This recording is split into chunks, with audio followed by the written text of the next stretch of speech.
I'm Lori Waken with Grace Care, Personal Care and In-Home Services, and after a brief break while Pegasus readjusted locations, we are back to visit with you a little bit about some of the programs and services that are available in the Enid community for our seniors. And today I'm visiting with Christy Baker from the Retired and Senior Volunteer Program. Wanted to welcome Christy. Thank you for coming today to talk to us. And had a little brief interview with Christy a couple days ago, and we're going to have a hard time filling in all the interesting information in 20 minutes. So forgive us if we talk kind of quickly, but I want to make sure that folks get a really good understanding of what Rsvp is, what the opportunities are, who they serve. And so if we can just start, maybe Christy, with a little bit of an overview of Rsvp, what your mission is, some of the opportunities that you have to offer in programs for seniors in Enid. Okay. Rsvp is, like you said, the Retired Senior Volunteer Program, and we engage individuals 55 and over to utilize their skills and abilities within the community in a volunteer capacity. So we have 121 different places where we have volunteers. 121 in Enid, in the Enid, local area? In Enid and 5 surrounding counties. Wow. Yes, and we have 654 volunteers that volunteer every single day. Every day. Every single day. And we do everything from mentoring and tutoring small children, kindergarten, all the way through college, actually. Okay. And then we do a mobile meals service. So we have the gamut between the young and the old that we provide services for. Okay, so the goal really is to provide an opportunity for volunteers to serve in the community. Is that correct? Absolutely, because and this essentially started from a federal program to engage seniors 55 and over that may have just retired or lost somebody and would just regress into their homes and become isolated and lonely. And so this program was developed to keep them out of their home and back into the community, because say a retired teacher, she has all those years of skills and abilities that she's provided that she just sits at home. We still need her. And what a wasted treasure. Absolutely. And so, and Rsvp is a treasure, and apparently it's a hidden treasure here, but we've been here since 1974 in amazing. Enid. Yes. Well, I've been a resident of Enid for quite some time, and I've been familiar with Rsvp. I've seen the cute little building there at the corner of Garriott and Van Buren, and watched people come and go, and have delivered mobile meals with Junior Welfare League and some things like that. But I had no idea of the extent of the involvement in the community. And you had mentioned the number of volunteers that you have on a daily basis and how long you've been here, but you had mentioned to me earlier some numbers regarding the number of hours spent in volunteer service within the last year and the amount of money that was equivalent to in services provided. And I thought that would be fascinating for you to share. That is correct. Last year alone, we had 192,201 hours of volunteer service, which saved our communities $3.8 million in their volunteer services. $3.8 million. That is absolutely amazing. And when you think about not only the money that saved, not only the amount of hours of service that's providing to individuals we'll call seniors. I mean, to me, the older I get, 55 is not a senior. Listen, I agree. But that amount of investment and benefit, and also you throw into that the number of people who are benefiting from it and the number of agencies. Could you tell us a few? You said there are 121 local agencies. Share with us who a few of those are and how your volunteers help there. Okay. Our daily bread is the kitchen here for the homeless. We have volunteers there in a large capacity. St. Mary's and Bass, Horn of Plenty, the Enid Mobile Meals Program. Absolutely. We have 74 volunteers there. Okay. And mobile meals, I'm going to stop you for just a minute, because that is one that I think was instrumental to me in developing my passion for serving seniors. And if you would like to share a little bit about Mobile Meals and the benefits and the blessings that that program provides to the volunteers and the seniors, I think that would be appropriate. It does. It's actually twofold, because a volunteer, it's just an hour out of your day as a volunteer. So that helps you to get out and to actually see people in need. And it helps both the volunteer and that person in need. So currently, like I said, we have 74 drivers that drive those routes every single day. And we deliver to 94 people. Okay. The issue is that we not only just see people on the Mobile Meals program that are in need of a hot, nutritious meal because they're unable to cook or prepare a meal, but there are things that also happen when you're unable to do that. You can't do things like clean your own home or yard work. So we also have a couple of programs instituted to help that as well. We have a telephone reassurance program to help those people. So when we deliver to Mrs. Smith, let's say, and we know that she's very chatty, you still have 14 other people to deliver to. That's so hard. It is. to You have want to leave. stay, yes, and really engage her, because you typically are the only person they see in a day. Right. And so we've developed a telephone reassurance program. So you go to Mrs. Smith and she's lonely and very chatty, and then next door you go to Mrs. Jones. And so we developed that program so that they can talk to one another.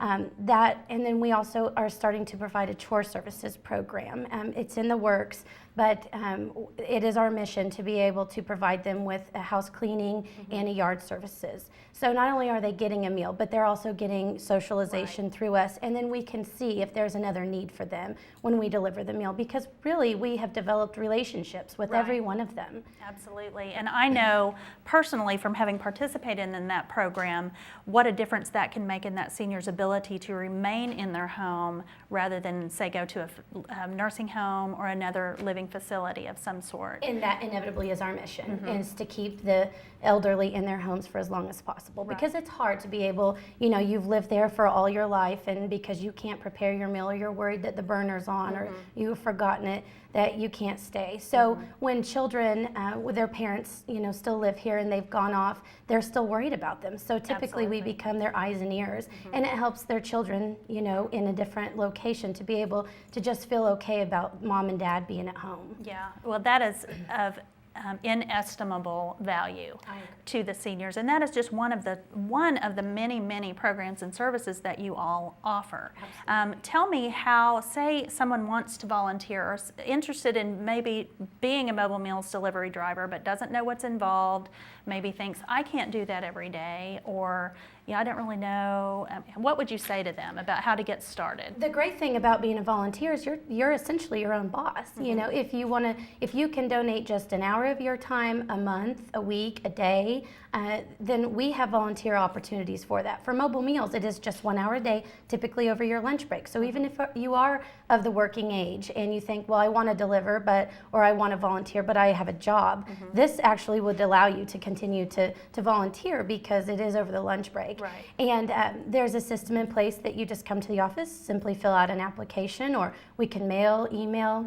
We'll get you the application if you're interested. Get you plugged in. That's right. And then we just kind of walk you through the process. It takes about 10 minutes to kind of just get acquainted with the process. And then again, it just takes you an hour to deliver a meal. Right. And do I understand correctly that you don't have to deliver every single day? That's you can correct. volunteer 1 day a week, 1 day every other week, or to be on call if you have a shortage. That is and I know from experience, after I served with Junior Welfare League with Mobile Meals, at that time my children were very small, and they loved to come with me. And if it was okay with the client, I would take them up to the door and deliver the meal with the children, and they loved that. So maybe it wasn't appropriate at the time, but the kids still loved knowing what was going on and helping sort out the meals and this and that. And then as they got older, it was a really good life lesson in compassion and in giving for them. So even if you're not a senior, but you would be interested in the Mobile Meals program, that's one you can tell I feel passionately about as well. And so you're welcome to call Rsvp and ask about that program. What are some other programs that you have available?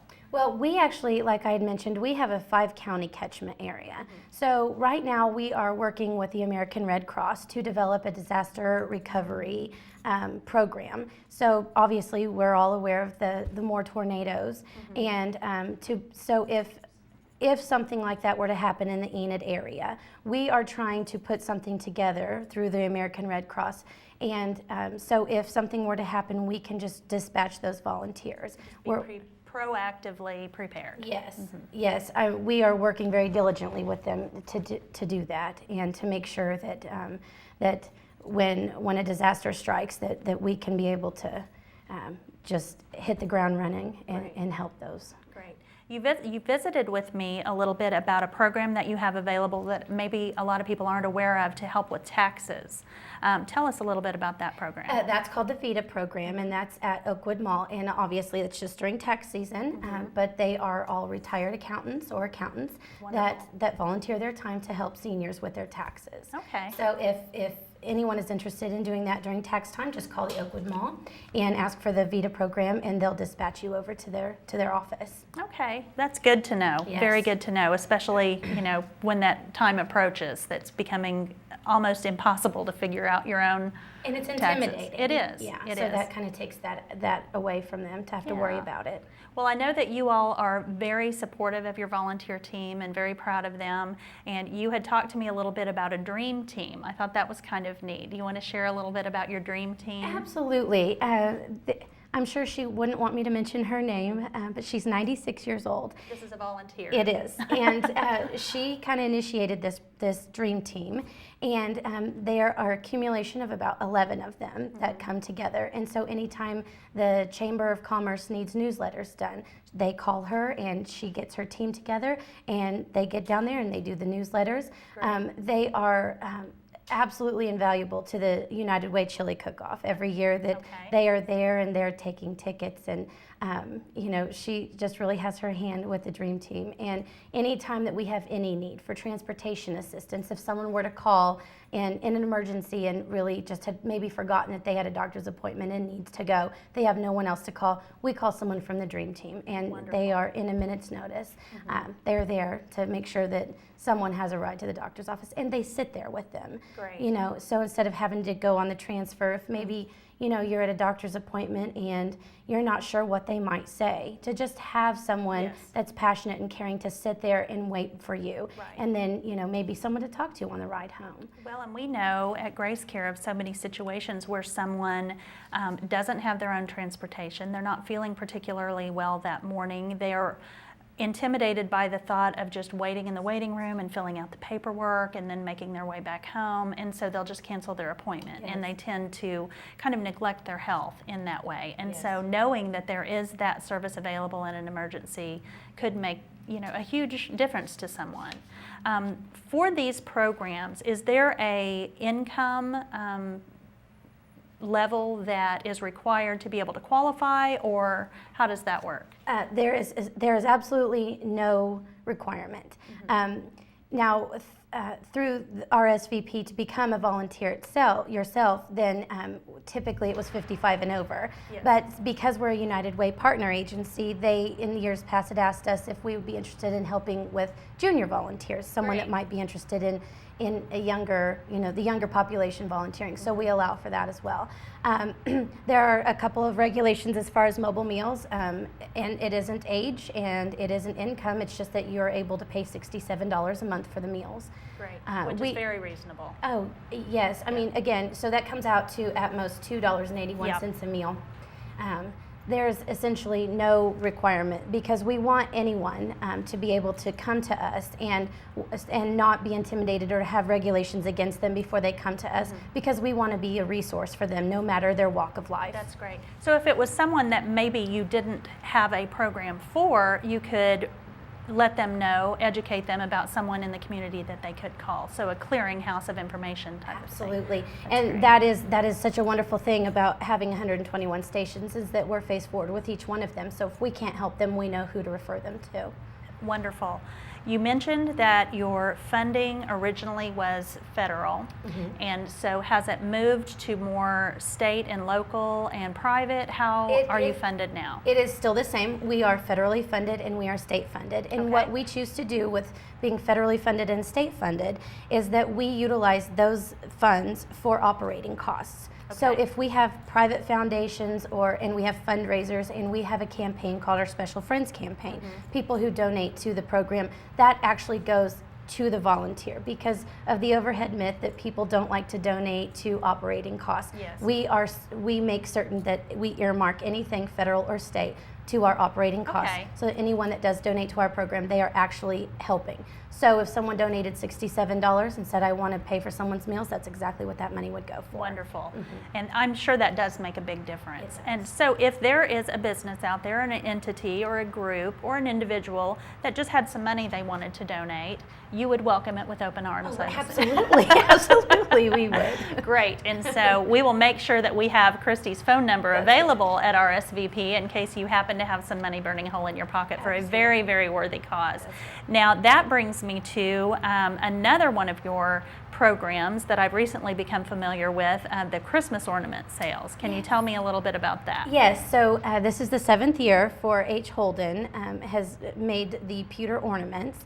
And this year, longtime director Benny Mullins of the RSVP program passed away last December. And she was great friends with Edna May and H. Holden. And they decided this year to commemorate her in the ornament. So this year, yes, it's wonderful. So this year it's called Benny's Star. That's great. It's Benny was a lovely lady. Amazing. Big shoes to fill for sure. You know, I hope I'm doing her proud. You know, every day. Well, I'm sure you are. And what an asset for you to have that counseling and mentor to train under. Invaluable, for sure. Yeah. Great. So this year it commemorates her, and we are excited. Actually, we will get those ornaments on Monday. Oh, okay. Yes, so they'll be Is there, I'm assuming, a limited supply? It's 750. And if somebody wants one or is interested, how do they? Call the office or come down to the office after Monday, and we'll have the ornaments available. Great. And they're $20. $20, very reasonable. Nice pewter ornament, local artist, handmade, honors a local hero. That's right. And so how can you go wrong with that? No, you can't. It's a perfect Christmas gift. Great. Another program I think that could be benefit to a lot of people that may not be well publicized or well known about is your book delivery program. Yes. Share a little bit about that. Yeah, we just started that program in April, and it this originated from the Mobile Meals program, that go into their homes realizing that they get tired of watching TV and they're alone the majority of the day, and so we just kind of asked them, what would you like to do, and they like to read books. And so we just kind of developed the Enid Mobile Books delivery system, and we've partnered with the Enid Public Library. And they have been instrumental and amazing down there, truly amazing at the library. And they call each person who's interested, they call our office first, and we then connect them with the library, and the library then asks them what kind of genre of book that they're interested in and authors, and they get the list, and our drivers and our volunteers go to the library, pick them up, and deliver it to their house. And then 2 weeks later, they'll pick them up and deliver new books to them. Great. So even if you're not a senior or not someone who is permanently homebound, but maybe a new mother, or someone recovering from an injury, yes, that might be a good program for absolutely. There, again, is no age requirement. There's no income requirement. There's no requirement other than you're homebound.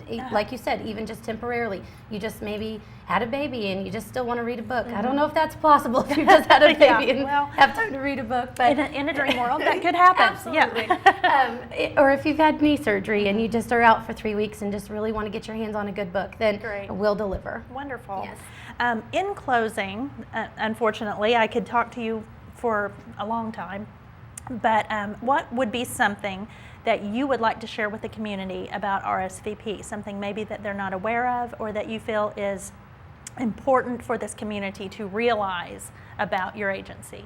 I feel like RSVP, like we just talked about earlier, that we are kind of a hidden treasure, and I'd like for that to not be a hidden treasure. We are a clearinghouse for those who are in need. So our program is really twofold. Again, it's about the volunteer and getting them out and engaged and really letting them understand that their skills and abilities are useful and needed, and that because they're needed, they help others, and their services are just invaluable to this community. I mean, we put a $3.8 million service number on it, but the lives that they change, and you know, I just don't know what we would do without them, truly. That is amazing. And I understand that you have a very fun event every year to honor your volunteers. And is there anything you can share about that? This last year we did the red carpet Hollywood Award ceremony, and Carrie Pendleton with Ultimate Photography donated her time and her material to taking professional photographs of all of our volunteers on the red carpet, and then that was kind of their giveaway gift, yes, as they left. But we honored 27, and it's hard to do when you have 300 that show up, and they all need to be honored. But we had to pick 27, but they were specifically honored for just going above and beyond the call of duty. And they were surprised. I understand. Yes. Oh yeah, each one of them, yeah, was a surprise. So that the element of surprise really helped in the fun and the games there. And it's a free lunch for them, and it's just our way of saying thank you. I mean, I know just one day and one day of celebration really can't thank them, but we try to get it done with the recognition banquet. And I'm sure that they're richly rewarded just by participating with the program as well. Yeah. So develop a new social group, a new group of friends who all have a passion for serving the community. So unfortunately, it's time to close, but we want to make sure that you do have contact information. Christy, could you share your number maybe and website? Sure. We can be contacted at 580-233-5914. And our website is enidrsvp.webs.com. And you're welcome to stop by the little office there at Van Buren and Garriott. It's a very cute, welcoming little office with lots of information, flyers and brochures and things. So thank you for joining us. Look forward to visiting with Christy again. Don't hesitate to call if you'd like to volunteer or have more information about any of their programs. You're also welcome to call me at Grace Care at 237-6911, or look us up on the web at gracecareok.com for any information regarding senior resources or programs, or to request an interview on Pegasus. Thank you.